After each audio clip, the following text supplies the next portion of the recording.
신없는 교회 사원 없는 신 33번째 시간으로 달란트 비유의 진짜 곡해, 달란트 비유의 진짜 곡해라는 제목으로 말씀을 전하겠습니다. 지난 2주간 모스크바 빼제르 인문 기행으로 교회가 방학을 했었기 때문에 여러분들의 기억력을 되살려드린 다음에 이야기를 이어가도록 하겠습니다.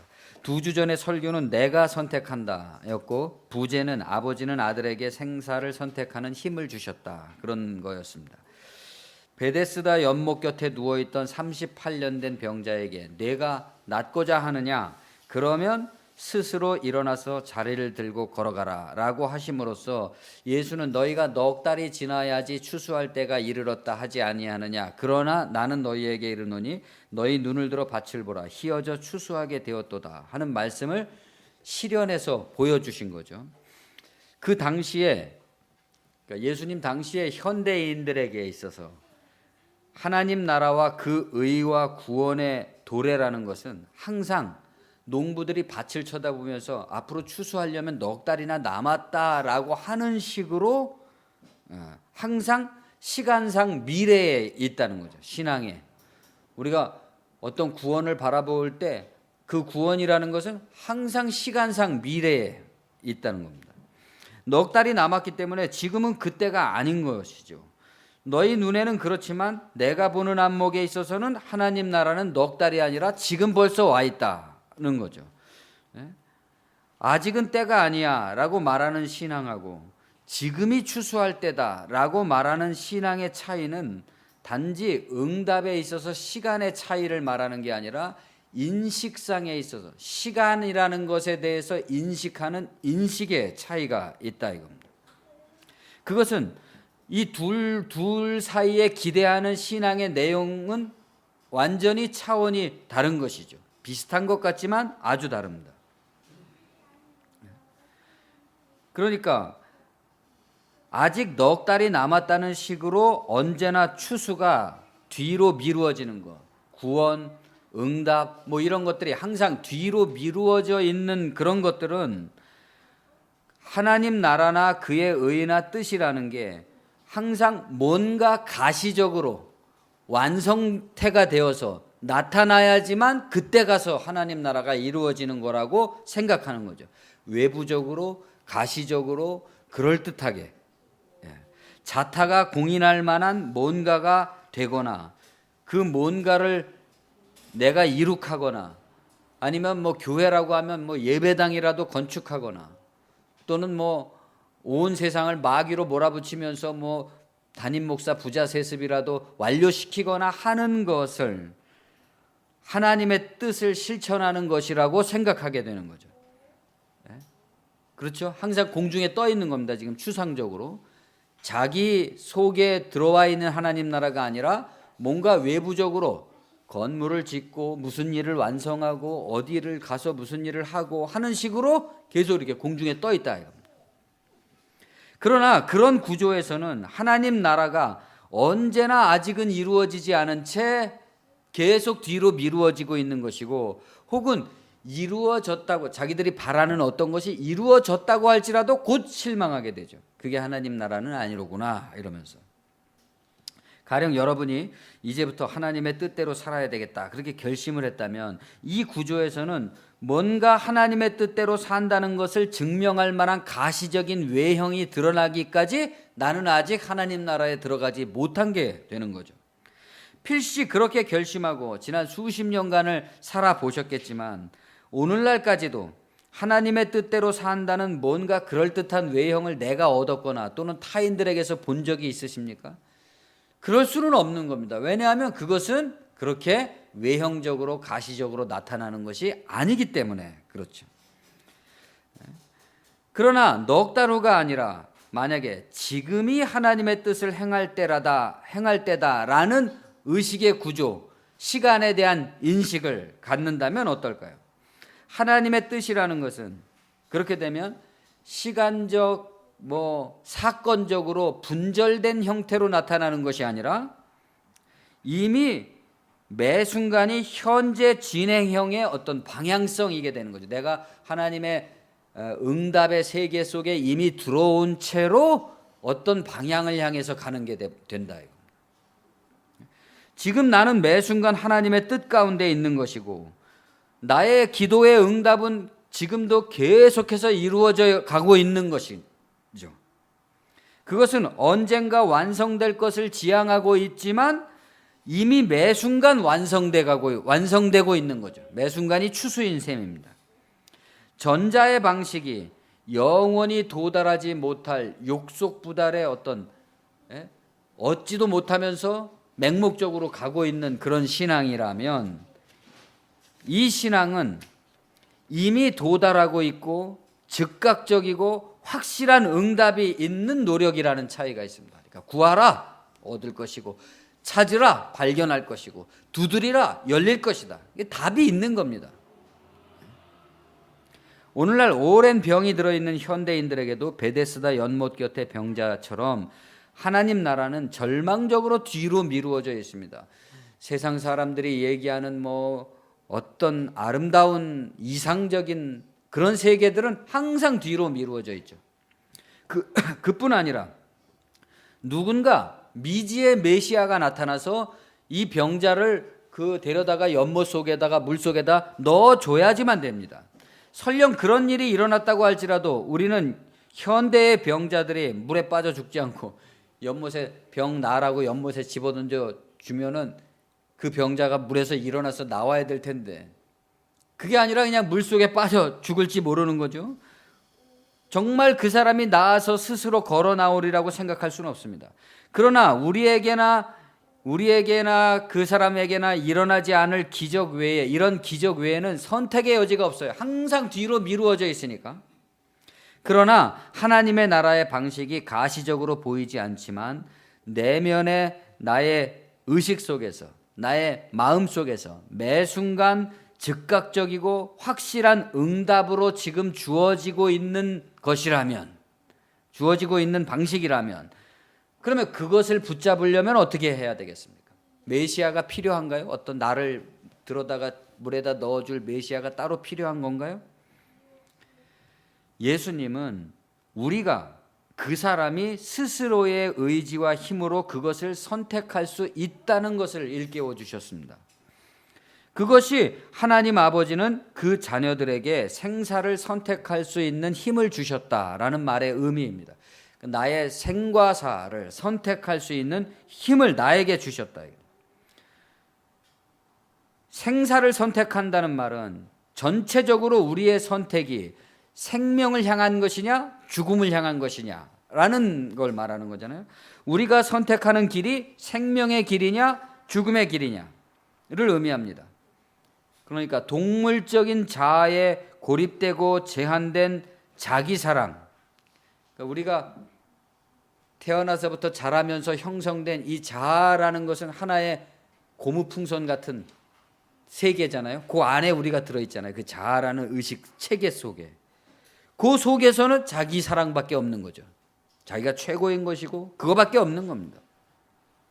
그런 무지몽매의 인식상의 질병으로부터, 이게 질병이잖아요.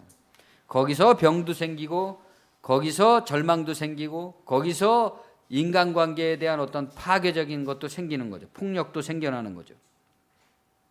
그런 오랜 질병으로부터 그것을 인식하고, 내가 이런 테두리 속에 존재하고 있구나. 하나님은 나의 이런 테두리 밖에 계신, 더 초월해 계신 분인데 라고 인식하게 됨으로써 그것을 자기 자신의 그 한계를 분별하고 그 분별을 통해서 새로운 선택을 할 수 있는 의식, 이건 이제 자아의 의식이 아니라 자아를 초월한 의식이기 때문에 합리적 의식이라고 부를 수 있겠죠. 합리적 이성, 곧 성령의 인도하심이라고 할 수 있는데, 그러한 진리의 사랑에 대해서 깨어남, 그것이 스스로 선택하는 영혼의 힘입니다. 예수님은 안식일에 38년 된 이 병자의 이 영혼의 힘을 회복시켜 주심으로써 그 사람에게 비로소 그 불안의 자아로부터 안식을 되돌려 줬습니다. 그러나 바리새인들은 그날이 안식일이기 때문에 율법을 거슬려서 병자를 고쳐준 일을 힐난합니다. 이로써 예수의 종교라고 하니까 예수의 진리와 바리새 종교의 차이가 극명하게 드러나는 거죠. 예수의 종교는 사람에게 안식을 주는 것이지만 바리새 종교는 바리새주의를 핑계로 삼아서 도리어 사람의 안식을 회방하고 공격합니다. 그들의 목표는 하나님의 안식, 곧 사람의 구원이 아니라 자신들의 체제, 이익의 수호에 있다. 그것은 언제나 하나님 나라가 이르려면 아직 넉 달이 남았다고 하면서 사람들에게 넉 달이 남았다고 가르치면서 그 넉 달 동안 하나님의 나라가 미래에 올 것을 빌미로 사람들을 볼모 잡아서 그들을 수탈하는 체제였습니다. 그리고 그 수탈을 하나의 전통화하고 신학화하는 그런 체제였다 이겁니다. 예수 당시에 그것은 성전을 중심으로 하고 있는 체제였고 지금은 대형교회 체제라고 할 수 있을 겁니다. 그것은 언제나 가시적이고 외형적인 데 몰두해 있기 때문에 크고 높고 권력지향적인 것들과 일체가 됩니다. 예수가 말씀하고 있는 가난한 자들의 돈이 안 들고 돈이 없어도 가능한 하나님 나라의 복음과는 아주 거리가 멀죠. 그 사람들은 돈이 없으면 아무것도 못합니다. 그래서 사회적인 소수자나 약자에 대한 차별과 희생적 정죄를 일삼고 사회의 어떤 과학적 진보나 이런 것들을 반대하고 또 거부하고 기득권과 일치하게 되는 겁니다. 또 그 정당성을 주장하기 위해서 그 사람들은 항상 성경이나 교의나 전통이나 이런 것들을 그런 것들에 입각한 하나님에 대한 충성이라는 강고한 율법을 내세우게 되죠. 그러니까 하나님을 내세워서 하나님의 율법을 내세워서 그분에게 충성을 하기 위한 것이라고 하면 자기네들의 체제 수호를 위한 것에서 무엇을 해도 그것은 괜찮은 게 되는 겁니다. 하나님을 위해서 하는 거니까 모든 것이 하나님의 은혜라고 설교를 하죠. 그 사람들도 똑같이. 그러면서도 마지막에 가서는 은혜를 받았으면 대가를 지불해야 된다. 대가를 지불하려면 어떻게 해야 되나? 첫째, 둘째, 셋째 이렇게 하면서 목록을 늘려나가는 겁니다. 그것은 사실 인류의 전 역사를 통해서 바리새주의적인 지배 계층들이 민중들을 다스릴 때 표면에 내세우는 공통적인 레토릭이죠. 항상 도덕을 내세우고 윤리를 내세우고 명분을 내세워서 사람들을 꼼짝 못하게 만드는 거죠. 진리는 사람을 자유롭게 해주는 것인데 그러한 명분은 사람들을 옥죄는 데 사용된다 이겁니다. 그 차이죠. 다만 세월이 흘러야지만 그러잖아요. 우리가 지나간 7, 80년대 드라마 같은 것들을 보면서 그때 우리가 정말 저런 무지몽매한 세월, 야만의 시절을 지냈지 하면서 각종 내막의 후일담들이 드러나고 후세의 영화와 드라마의 소재가 되곤 하는 완고하게 닫힌 정신의 체계. 지금 생각하면 우리가 왜 저런 정신 속에서 살아야만 됐지? 왜 그때는 지금과 같은 생각을 하지 못했지? 라고 말하는 그 완전히 닫힌 정신의 체계. 그것이 바리새주의인 것입니다. 그러나 한번 그 와중에도 예를 들어 7, 80년대에도 이미 그 완고한 바리새주의 세계를 깨트린 사람들이 있잖아요. 선각자적인 사람들이. 바리새주의가 깨지는 내면의 의식 변화를 통해서 이제 스스로의 마음 안에서 스스로의 결단에 의해서 매 순간 내가 그 율법이 아니라 내가 나의 생사를 결정할 수 있다는 영혼의 힘을 자각한 사람에게는 바리새주의의 외부적 위협은 더 이상 위협이 되지 않습니다. 통하지가 않는 거죠. 실제적이지 않고 실효성이 없기 때문입니다. 내 마음을 다스리고 있는 나의 진리관에 있어서는 그것은 더 이상 나를 지배하지 못하게 된 거죠. 이제 그의 관심에서 바리새 세계는 점점 멀어집니다. 바리새 세계가 가리키고 있는, 설교하고 있는, 교훈하고 있는 그 모든 중점적이고 중요하다고 생각하는 일들이 이제는 나한테 하나도 중요하지 않게 됐다. 전에는 성전, 교의, 선교, 헌신, 교회 사업 같은 일들이 그 신앙의 주된 내용들을 이루었을 겁니다. 그러나 이제 그런 것들은 교회라는 조직을 통해서 존재하는 사회적 계층들에게나 의미 있는 일이 되고 맙니다. 그렇죠? 여러분이 경험해 보신 일일 겁니다. 그보다 그런 가시적인 사업보다 더 기초적인 어떤 겁니까? 마치 숨과 같은, 호흡과 같은 그러한 하나님과의 교통의 즐거움을 내가 알게 됐습니다. 거기에는 교회도 없고 헌금도 없고 형식으로서의 예배도 없고 목사도 없고 설교도 없죠. 이제는 돈도 안 들고 돈이 없어도 가능한 심령이 가난한 자의 내면으로부터 다른 누군가가 아닌 바로 나의 영혼의 힘이 나오고 있고, 내 심령이 가난할 때만, 부자일 땐 안 돼요. 가난할 때만 하나님과의 내밀한 교통 속에서 돈 한 푼 안 들이고도 오직 하나님의 은혜를 내가 지속적으로 받으며, 그것뿐만이 아니라 거기서 뭐 위로나 받고 달착지근한 위로나 받고 뭐 그 정도라면 그건 문제가 아니죠. 그게 아닙니다. 거기서 나의 영혼의 힘이 나옵니다. 나의 윤리가 나오고 나의 철학과 사상이 나오고 나의 행동의 의지가 나오고 나의 존재가 발산하고 있는 나의 사랑이 나옵니다. 그는 이제 자기에게 무엇, 조직이나 교회나 기관 이런 것들이 하나도 필요하지가 않고 하나님 나라와 그 의가 이미 자기인 것을, 그렇죠? 다른 어떤 조직이나 이런 게 아니라 이미 내가 하나님 나라의 의고 그 하나님 나라의 표상이고, 그렇다는 것을 인식하고 하나님이 이미 자기와 함께하고 있다는 것을 알았습니다. 이미 함께하고 있기 때문에 다른 특정한 장소, 특정한 시간, 특정한 삶의 방식, 특정한 방식의 예배, 그 예배를 위한 건물, 그 건물을 위한 조직, 그 조직을 위한 성직자 그룹, 그런 층층시야의 하이어라키들이 필요가 없다. 그런 사람들에 의해서 지배되고 있는 종교 체제가 필요가 없어집니다. 그것들이 도리어 그의 삶의 예배, 생의 예배를 회방하고 진리의 구현을 방해하는 장애물로만 인식되죠.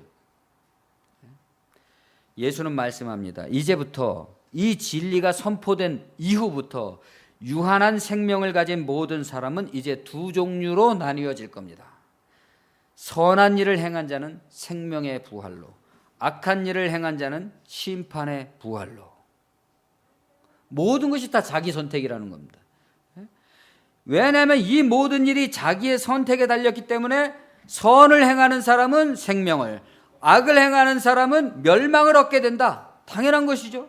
선과 악이라고 했지만 사실상 사람의 모든 종류의 선택은 그 선택에 따르는 보상과 형벌을 받게 되어 있다는 겁니다. 이것이 아버지의 뜻이기 때문에 이 뜻에 따르는 것, 그것이 사람에게 주어진 인생이라는 기회에 있어서 하나님의 사명이다. 이제부터 이 진리를 깨달은 사람은 이제부터 내가 하는 것에 따라서 그 결과가 오게 되어 있다는 것을 아는 것. 세상 사람은 그렇게 안 생각한다는 겁니다. 자기가 하고 있는 일의 결과가 안 올 거라고 생각하는 거죠. 눈 가리고 아웅하고. 심지어 하나님을 믿는다는 사람들은 어떻습니까? 내가 하나님을 믿기 때문에 1000,000번을 무슨 사기를 쳐도 구원을 받는다. 이런 식으로 엉뚱하게. 예수의 말씀은 생과 사의 선택의 힘이 자기 영혼의 힘에 달렸기 때문에 이제부터 자기가 선택하는 것에 대해서 자기가 열매를 맺게 돼 있다. 이겁니다. 그게 신입니다. 그게 신적인 거잖아요. 이것이 아버지의 뜻이다. 곧 모든 종류의 삶에 처한 인간이 그 삶을 통해서 아버지의 뜻에 가닿는 것, 그 뜻을 실천하는 것, 이 세계에 작용하고 있는 하나님의 합리적 이성의 눈을 뜬 영혼의 힘에 대한 자각을 통해서 그동안의 나를 지배해왔던 나의 이 작은 세계, 자기애라고 불리우는 자아의 동물적 세계, 여기서부터 벗어나고 해방되는 것. 그것이 아버지의 뜻, 죽음으로부터의 구원입니다. 왜냐하면 자아의 세계라는 것은 죽음밖에는 없기 때문이죠. 멸망, 부패, 죽음밖에 없습니다. 그러나 사람들은 이러한 진리의 부름을 들으려 하지 않고 그 음성에 대답하려고 하질 않는다. 뭐 일단은 못 알아듣기 때문에 그렇기도 하겠죠. 자기라는 기적은 믿지를 못하고, 자기 안에 벌써 그런 기적이 들어있는데 자기라는 기적은 믿지를 못하고, 알지 못할 곳에서 믿지도 않는, 올지 모르는, 알지 못할 기적을 기대하고 있거나 아예 절망한 상태가 된다. 이 두 가지가 굉장히 중요합니다. 알지 못하는 것을 기대하고 있는 사람들이거나 아니면 아예 절망한 사람. 예수님은 이렇게 말씀하셨습니다. 여러분이 가지고 있는 성경의 뜻을 연구해 보시오. 여러분은 거기서 내 가르침과 같은 것을 발견할 것입니다. 요한복음 5장 39절입니다. 너희가 성경에서 영생을 얻는 줄 생각하고 성경을 연구하거니와 이 성경이 곧 내게 대하여 증거하는 것이니라. 너희가 읽고 있는 구약 성경을 말하는 거겠죠. 그 구약 성경을 자세히 연구해 봐라. 그러면 내가 그 성경이 나에 대해서 증거하는 것이다. 어떤 사람들은 그러니까 그 성경이 뭐 다 예수가 태어날 것, 예수가 와서 우리를 구원할 것, 뭐 이런 것을 예언한다고 그렇게 말하잖아요. 그런 참 비과학적인 설명이죠.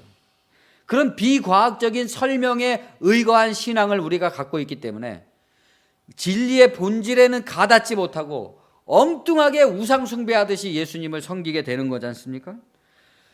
성경을 파고들어서 연구하면 연구할수록 너희들은 내가 말한 것이 그 속에 들어있다는 것을 발견하게 될 것이다. 그러나 사람들은 그때나 지금이나 이 진리의 부름에 따르려 하지 않고 그 대신 누군가 자기 이름을 내세우는 선생들을 찾아다니길 좋아한다 그랬습니다. 예수님이. 이 성서의 말씀을 연구하면 자기를 구원하는 그거를 발견하게 될 텐데 사람들은 그 자기를 구원하는 건 발견하려고 하지 않고 그냥 유명한 선생들을 찾아다니는 걸 좋아한다. 왜 그럴까요? 예수의 가르침이 말씀하는 동물적 자아로부터 벗어난 영혼의 자각이라는 것은 자기 자신을 위해서 사는 삶이 아니기 때문에 그렇죠. 그 자아를 가진 모든 사람은 다 자기를 위해서 살고 싶잖아요. 자기를 위해 사는 거잖아요. 그 자아의 만족을 위해서. 그런데 예수가 가르치는 가르침의 핵심을 파고들면 들수록 자기를 벗어나는 걸 가르치고 있단 말입니다. 달리 말하면 사람들은 여전히 하나님의 나라가 혹은 어떤 것이든지 의미 있는 삶이라는 것은 눈에 보이고 손에 잡히고 외형적으로 가시적으로 다른 사람들의 인정도 받고 좀 각광도 받고 이런 것이어야 된다고 생각한단 말입니다. 그러니까 사람들이 칭찬하고 추종하고 숭배하고 있는 사람들은 뭐예요? 다 욕망의 투사인 것이죠. 나도 저 사람처럼 되고 싶다는 겁니다. 그러나 예수께서 말씀하시는 영혼의 자각이라는 것은 자기 자신을 위해서 살지 않고 다른 사람들 전체의 행복을 위해서, 진리를 위해서 사는 삶이기 때문에 그걸 받아들이기 어려운 거죠. 그런데 여기서 우리가 또 한 가지 중요한 지점이 있습니다. 자기를 위해서 살지 않는다고 그러니까 곧바로 그것을 어떻게 가져가느냐 하면 사람들이 다른 사람을 위한 막 봉사, 불쌍한 사람들을 도와주는 거, 뭐 억압받는 사람들을 위해서 싸우는 거, 이것으로 바로 간단 말입니다. 그러니까 거기 가서 또 가난한 사람들을 도와주다가 보니까 그 사람이 어때요? 다 소용없다 이러고, 또 무슨 정의를 위해서 싸우다가 보니까 거기도 온갖 더러운 인간들이 가득 차 있다. 그러면서 또 절망하잖아요. 여기서 우리가 착각을 하면 안 됩니다. 자기를 위해서 살지 않는다는 것은 다른 사람을 위해서 막 서비스를 해주는 삶이라는 게 아닙니다. 자아에 거기서 벗어났다는 얘기를 하는 거죠.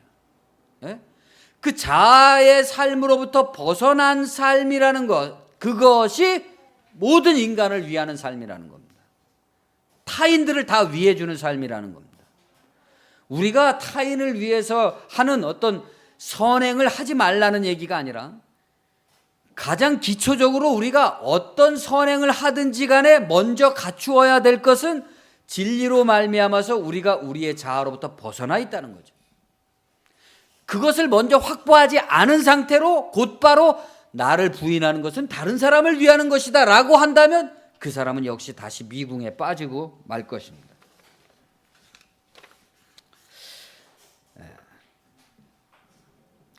그렇기 때문에 이러한 손에 잡히는 외형적인 어떤 가시적인 모습들이 돼야지만 하나님 나라가 이루어지고 하나님은 믿을 만한 것이라고 생각하기 때문에 여전히 우리의 믿음은 2000년 전의 예수 시대의 혼동으로 퇴행하고 있는 것이죠.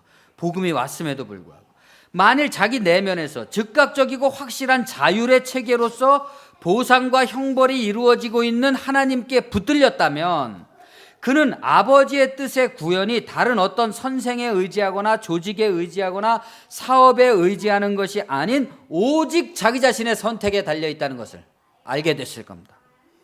동시에 그는 그렇기 때문에 자기의 생명은 자기를 위한 것이 아니라 자기를 위하면 위할수록 그것은 자기를 계속 수탈하는 것일 뿐이라는 것을 알게 될 것이고, 아버지의 뜻의 실행을 위한 것이고 아버지의 뜻의 실행만이 사람을 죽음으로부터 구원해주는 생명으로 인도해준다는 것을 알고 그분께 감사와 찬양을 드렸을 겁니다. 감사하고 기쁘구나. 정말 나에게 영혼을 주시고 그것을 일깨워 주신 것에 대해서 감사와 찬양을 드리게 되겠죠. 본문에 나오는 달란트 비유는 원래 신약 성경에 달란트 비유가 두 가지 버전이 있습니다. 하나는 누가복음 19장에 나오는 문화의 비유이고 하나는 오늘 읽은 마태복음 25장에 나오는 달란트 비유입니다. 그러나 우리가 교회에서 어렸을 때부터 달란트 비유를 하도 많이 사용해 왔기 때문에 이미 아주 익숙해져 있죠. 누가에 나오는 문화의 비유는 예수께서 최후로 예루살렘에 입성하시기 직전에 하신 말씀이고, 이 오늘 읽은 달란트 비유는 종말 강화라고 부르는 마태복음 24장 25장에 나오는 종말 때의 이야기에 나오는 한 말씀으로 이미 예루살렘에 입성하신 다음에 하신 말씀입니다. 그러나 예루살렘에 입성했든지 아직 직전이든지 시간상의 어떤 전후의 차이만 있을 뿐이지 그 즈음에 말씀하신 것으로 미루어서, 즉 예수께서 그의 최후가 다가오고 있음을 알고 하신 말씀이라는 걸 알 수 있습니다. 이는 자기가 예루살렘에 가까이 오셨고 그들은 하나님의 나라가 당장에 나타날 줄로 생각함이더라로 미루어 볼 때, 예수께서 지금 결연한 각오를 하고 예루살렘으로 올라가시니까 사람들은 곧 하나님의 나라가 어떻게 올 거라고 생각하고 있는 그 사람들을 위해서 하신 말씀이다. 즉 가시적으로 하나님의 나라가 나타나는 게 아니라는 것을 말씀하고 있는 거죠. 그것이 문화의 비유인 것입니다. 마태복음에서도 25장에 열처녀의 비유, 기름을 준비하라, 그런 열처녀의 비유 다음에 그런즉 깨어있으라 너희는 그날과 그때를 알지 못하느니라 다음에 달란트 비유가 나오는 것으로 볼 때 역시 종말에 대한 말씀이로되 그날을 막연히 기다리는 것이 아니라 하나의 현재 진행의 과정으로서 종말을 살아가는 삶에 대해서 말씀하고 있다는 것을 알 수 있습니다. 그러니까 우리가 주일학교에서 배웠던 것처럼 그냥 한가하게 자신의 달란트로 뭔가 하나님을 위해서 재능을 펼쳐라, 이런 얘기하고는 좀 차원이 다르다는 것을 우리가 일단 인식하고요. 두 비유의 맥락과 의미가 이같이 동일하지만 세부적인 내용에 있어서는 차이가 납니다. 누가의 문화의 비유는 어떤 귀인이 왕위를 받으려고 떠나면서 10명의 종들에게 각각 은화 한 문화씩을 주고 장사를 시킨 것으로 되어 있습니다. 그리고 백성들은 종들 10명에게 이제 장사를 시켰고 자기는 왕위를 받으려고 어디를 가는데 그 백성들은 그 사람이 왕이 되는 것을 원치 않았다라는 얘기죠. 마태의 달란트는 어떤 사람이 타국에 갈 때 3명의 종들에게, 여기는 이제 3명입니다. 10명이 아니라 3명의 종들에게 각 재능에 따라서 금 5달란트, 2달란트, 1달란트를 주어서 장사를 하게 한 것으로 되어 있습니다. 내용은 똑같습니다. 누가와 마태의 비유의 차이는 뭘까요? 왜 이런 각기 다른 형태의 이야기가 나오게 됐을까요? 여러분이 생각하기에 발생론적으로 그 연원을 따져본다면 마태의 달란트와 누가의 문화의 비유 중에서 어떤 것이 먼저 생겼을 것 같습니까? 네? 생각해 보십시오. 10명의 사람들에게 각각 한 문화씩을 줬다. 요구하고 3명의 종들에게 각각 재능에 따라서 한 사람에게는 10달란트, 5달란트, 1달란트 이렇게 줬다 하는 것과 어떤 것이 더 먼저 생긴 것 같습니까? 네?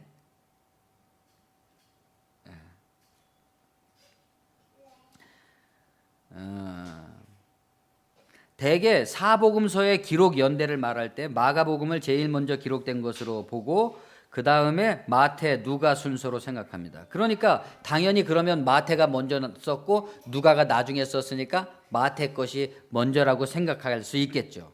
그러나 우리가 누가복음서를 보면은 누가복음 1장에 보면 우리 중에 이루어진 사실에 대하여 처음부터 목격자와 말씀에 일꾼된 자들이 전하여 준 그대로 내력을 저술하려고 붓을 든 사람이 많은지라 이렇게 시작합니다. 그러니까 그 당시에 예수님에 대한 이야기를 기록하려고 처음부터 기록하려고 자기가 경험한 일을 쓴 사람이 많다는 겁니다. 많은 이야기들 중에서 누가는 예수님을 직접 본 사람이 아니잖아요. 마태는 직접 본 사람이고 많은 사람들이 쓴 것 중에서 누가와 마태가 공관복음으로 서로 비슷한 이야기들이 많이 겹침에도 불구하고 이렇게 다른 이야기가 나오는 것에 대한 설명이 되겠죠. 재능에 따라서 각각 다른 액수를 주었다는 얘기는 그냥 공평하게 하나씩 주었다는 얘기보다는 좀 더 발전된 이야기로 생각이 됩니다.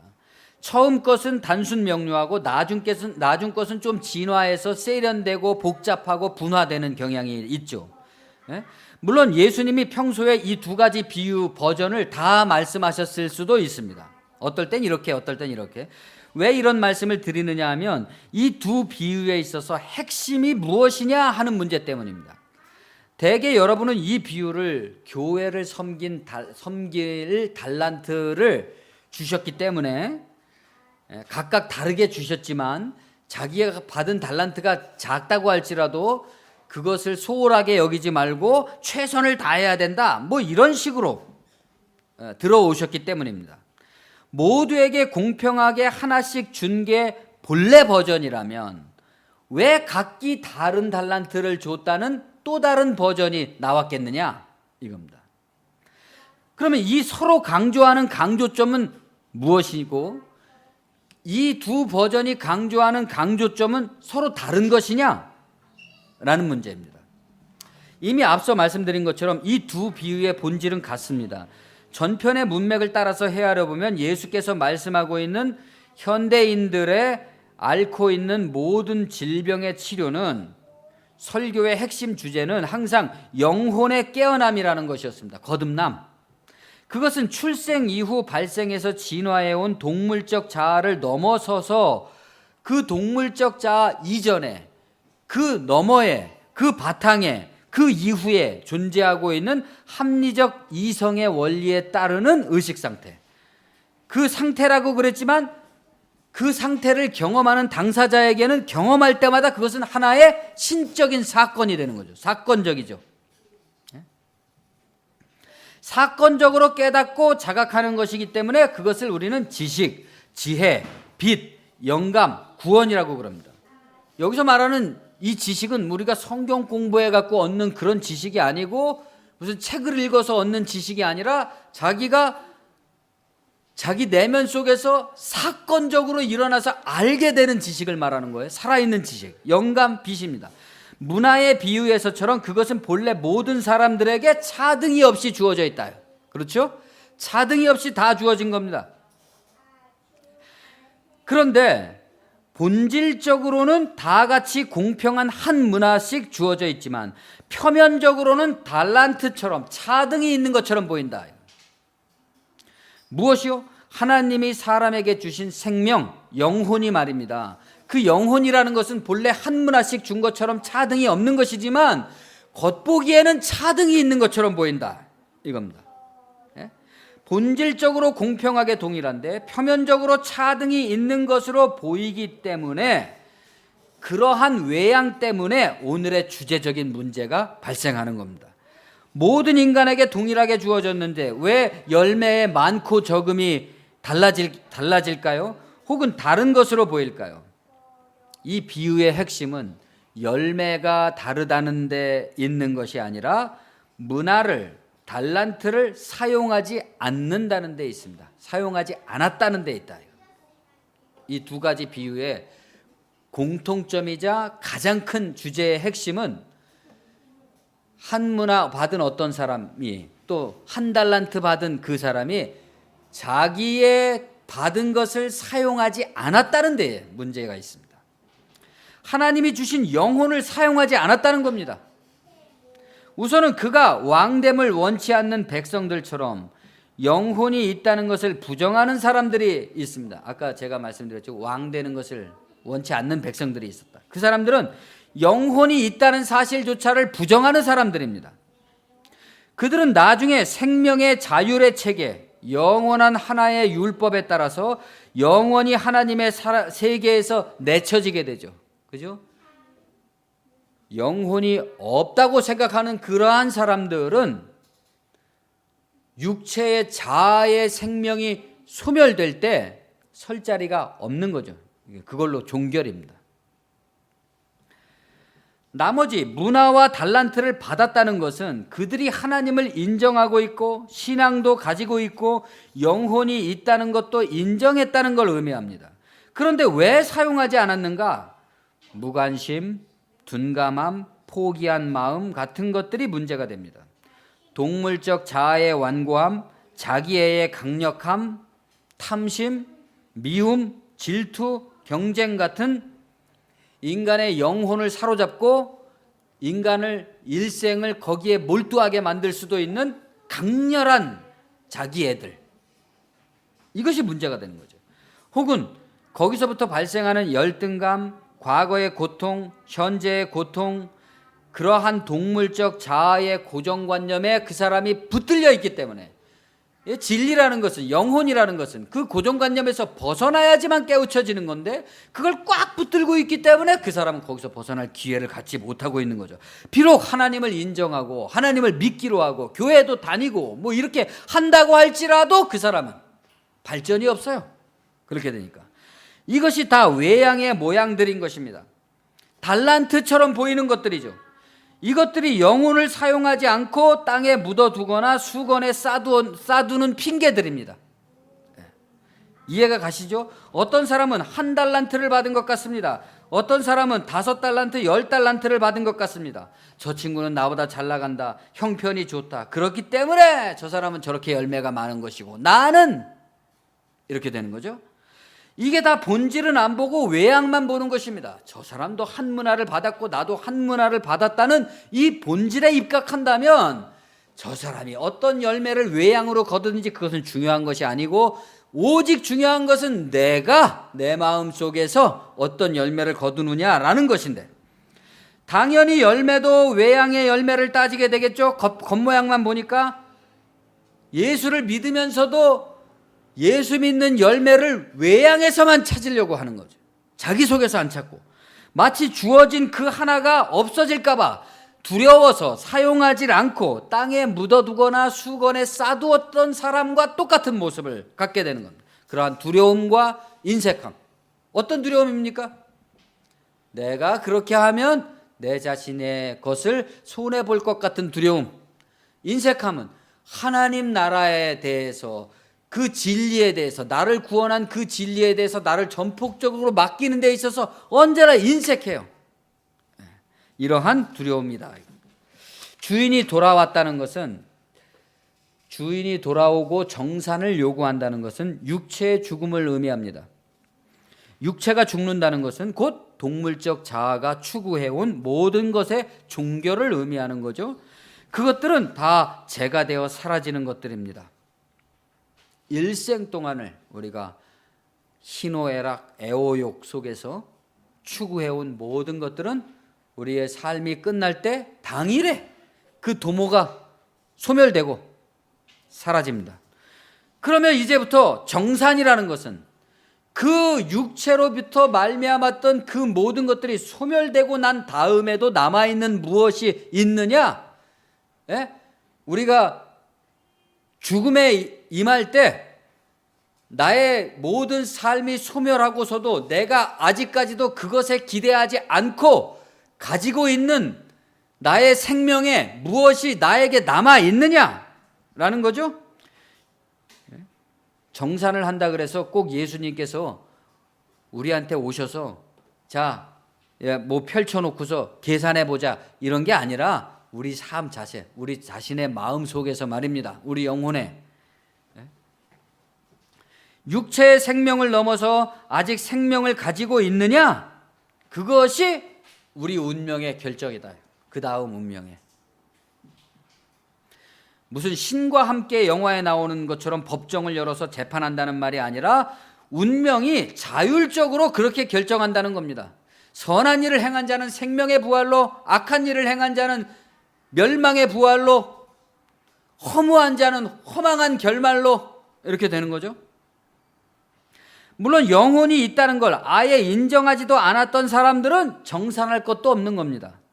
죽음 앞에서, 죽음 너머에서도 유효한 영혼의 증거가 되는 열매, 돈으로 환산되지도 않고 돈을 통해서 뭐 계산될 수도 없는, 보이지도 않고 잡히지도 않지만 동물적 자아의 삶을 초월해 하나님의 영혼의 뜻에 부합함으로써 발생한 영적인 재화.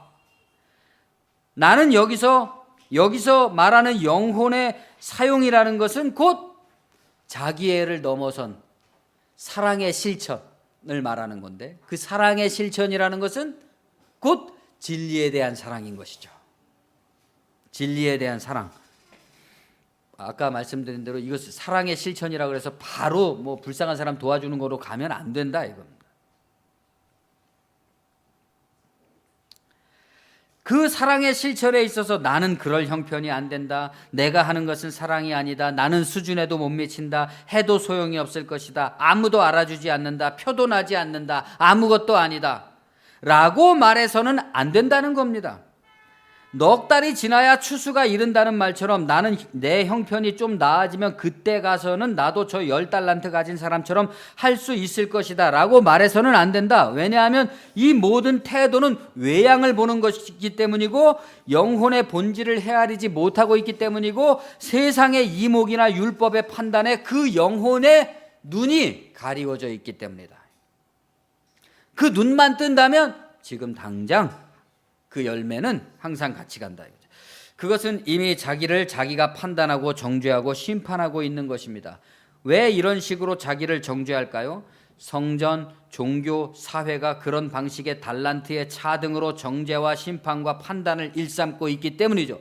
교회가 벌써 사람들에게, 여러분에게 달란트를 다르게 주셨습니다. 어쩌고저쩌고 이렇게 말하고 있기 때문에 사람들은 벌써 그 말을 받을 때 내 달란트는 그러면 10달란트 받았다고 생각하는 사람은 아무도 없을 겁니다. 교만한 사람 빼고. 그러니까 다 자기를 1달란트 받았다고 생각을 하는 거죠. 이미 벌써 1달란트 받았다고 생각하기 때문에 자기 열매는 수건에 쌓아두거나 땅에 묻어두거나 아니면 겨우 1달란트의 열매를 얻을 것이다. 이런 식으로 생각하는 거죠. 반면에 그런 외양에 의거해서 잘난 체 하는 자들은 많은 열매를 거두었다고 자랑하는 종들처럼 주인에게 칭찬을 받고 상을 받습니다. 사람들이 칭찬을 하죠. 저분을 보십시오. 이분을 보십시오. 얼마나 기독교인으로서 대단한 분입니까? 이러면서 말이죠. 자기 상을 다 받았어요 벌써.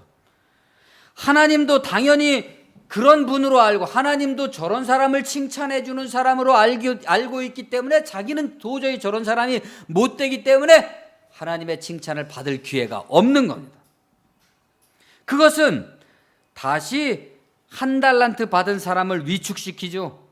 주인이여, 당신은 굳은 사람이라 심지 않은 데서 거두고 해치지 않은 데서 모으는 줄을 내가 알았으므로 두려워하여 나가서 당신의 달란트를 땅에 감추어 두었나이다.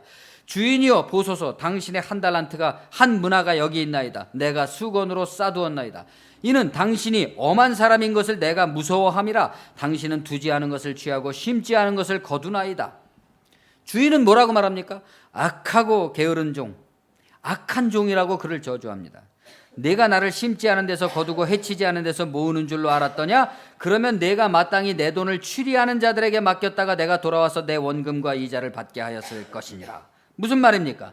하나님을 이런 식으로 마지막 죽음의 날에 우리를 정산한다고 생각하는 그런 신앙은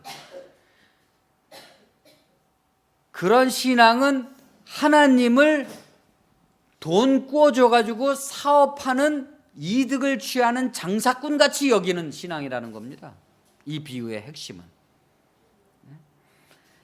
예수는 지금 성전 제사와 바리새 종교에서도 쫓겨나 있는 가난한 백성들을 향해 말씀하는 겁니다.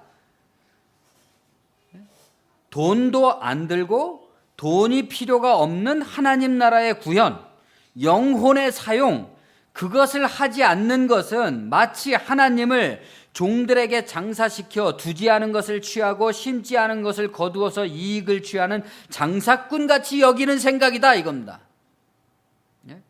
왕위를 받으러 로마에 아부하러 갔던 헤롯 가문의 귀인과 같이 부패한 정치꾼이 아니라는 겁니다. 하나님의 심판은 자율이라는 겁니다. 자율. 그러므로 자기의 선택입니다. 달란트가 차등이 나는 것 같지만 그것은 본질이 아니라는 겁니다.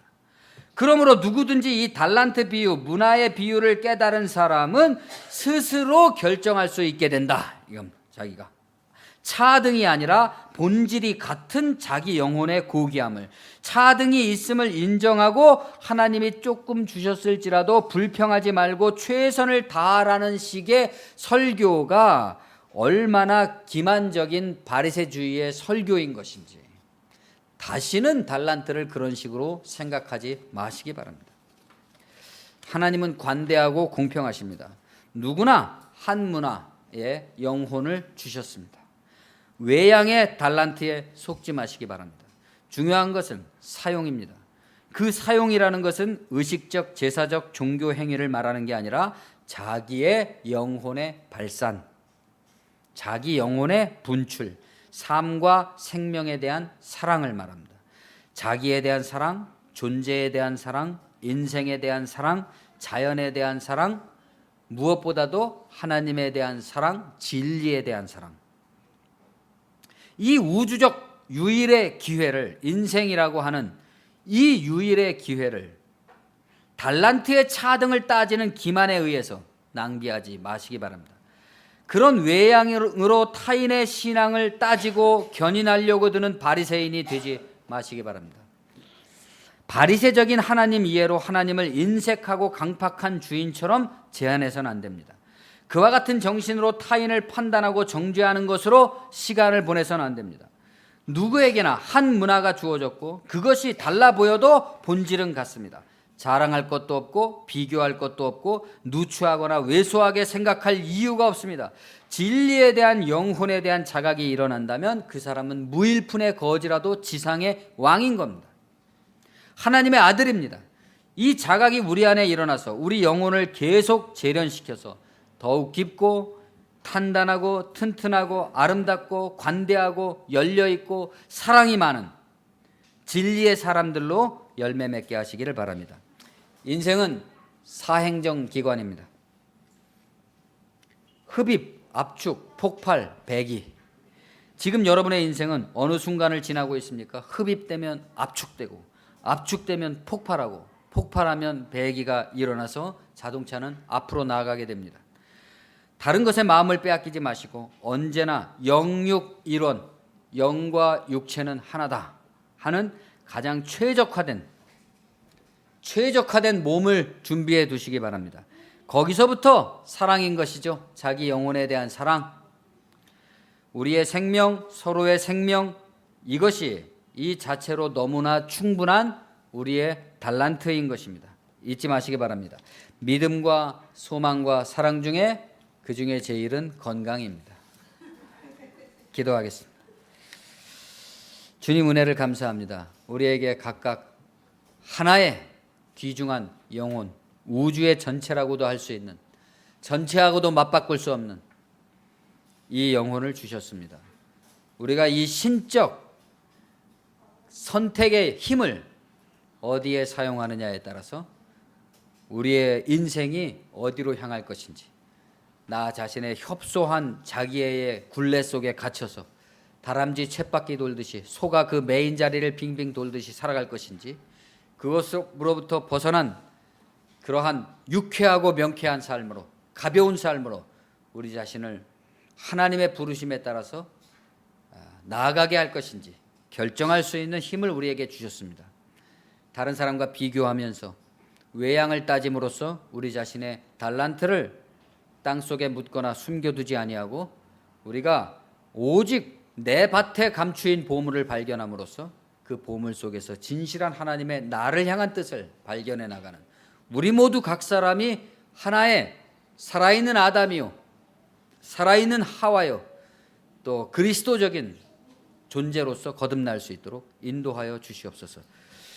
그럼으로써 우리의 관계 속에서 우리가 하고 있는 역할이 곧 예수님의 길을 따르는 것으로, 진리를 보여주는 것으로서의 의지와 표상으로서의 세계로 나의 삶을 보일 수 있는 우리 모두가 될 수 있도록 인도하여 주시옵소서. 예수님의 이름으로 감사하며 기도합니다. 아멘.